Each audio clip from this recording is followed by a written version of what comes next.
We continue the video on survival analysis, and in this third and last part we're going to look at the time to event itself. Up to now we have used survival analysis to overcome the assumptions of cumulative incidence and incidence density. For cumulative incidence we have a problem because very often not all participants are followed up for the same complete follow-up time. It means that either people enter and leave the study late or there is attrition. The cohort is not fixed, but the cohort is dynamic. For the cumulative density, there might be a problem if the risk, the underlying risk in the population, in your study population, actually changes rapidly during the observation period.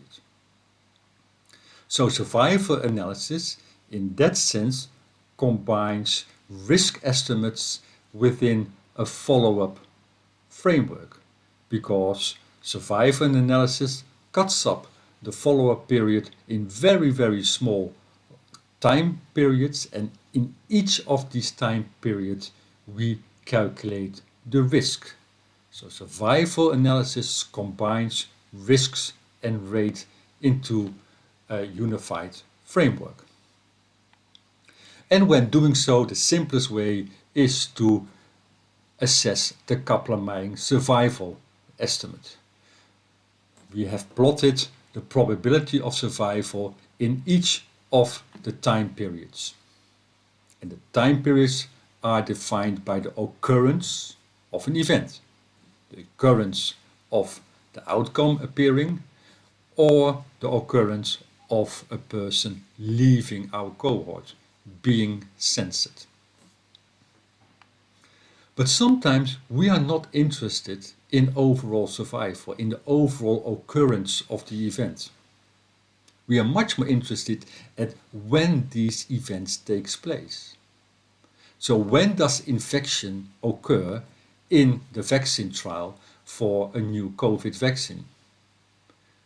When does a recurrence of a tumor occurs after chemotherapy? Is that quicker or later comparing two groups?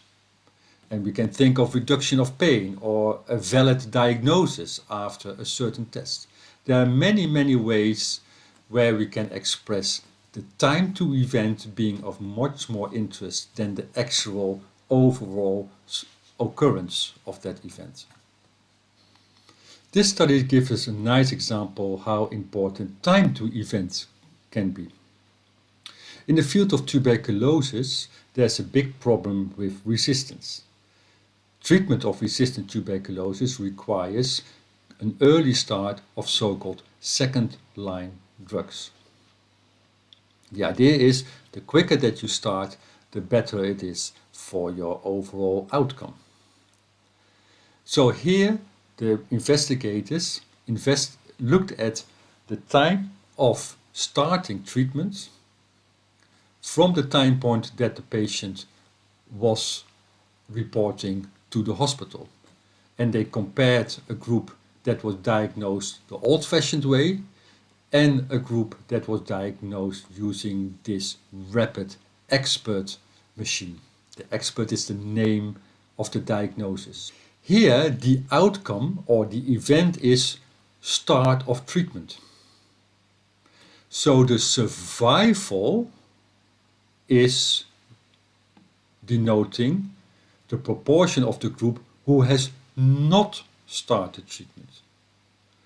So in this research question, it is important that the curve goes down very, very quickly, because that means that the proportion of people not starting treatment is smallest. And this is actually what you see. The people diagnosed with the modern expert machine seem to have a much faster reduction of the group not starting treatment compared to the expert group. So now let us look how quickly this starting of treatment is. And in time to event analysis, we often use the time point in which half of your study population is surviving. So half of your study population is having the outcome and the other half is not having the outcome.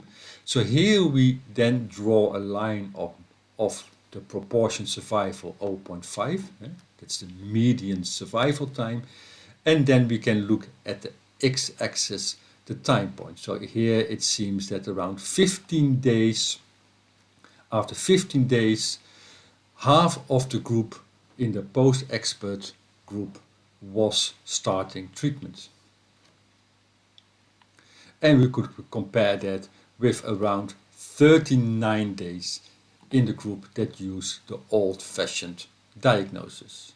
So here we can see that indeed people who use the modern diagnosis approach started their second line treatment much faster, around 15 days after presenting to the hospital, compared to the group who was diagnosed with the old-fashioned method that started only around 39 days after presenting to the hospital. So here it's much more of importance the time difference rather than the overall survival difference. So the question is, do I have to look at the overall survival, the Kaplan-Meier estimate, or do I have to look at the time to event estimates? And the answer is, like always in epidemiology, it depends. It depends on the research question, because it is a research question that drives the analysis. So if your question is, does expert accelerate the initiation of treatment, you're really looking for differences in timing of starting treatment. So you are much more interested in the time to event approach. But if your question is, does diagnosis by expert reduce mortality, with the idea that earlier treatment results in better outcome, then you're much more interested in the overall survival approach. And in this study, the first question could be answered with yes, and we know from other studies that actually this whole idea that earlier treatment in these complex TB patients does not result in an overall survival benefit. So the different questions can also give you different answer, while the underlying survival curves are exactly the same. So let us go back to an earlier study where we looked at conventional chemotherapy, the curve here below, and the experimental drug for the treatment of brain metastasis in patients with certain types of cancer. We had already seen through the log rank test that these two survival curves were not similar, that there was a statistically significant difference in the curves. But the log rank test does not say anything about the magnitude of the effect, the magnitude of the difference. For that, we needed to have an effect estimate, and we used the Cox proportional hazard regression approach to come up with an average hazard ratio of 0.55, indicating that actually the survival in the experimental group was almost twice as good with the experimental drug compared to the conventional chemotherapy drug. But the same study also reported overall survival times.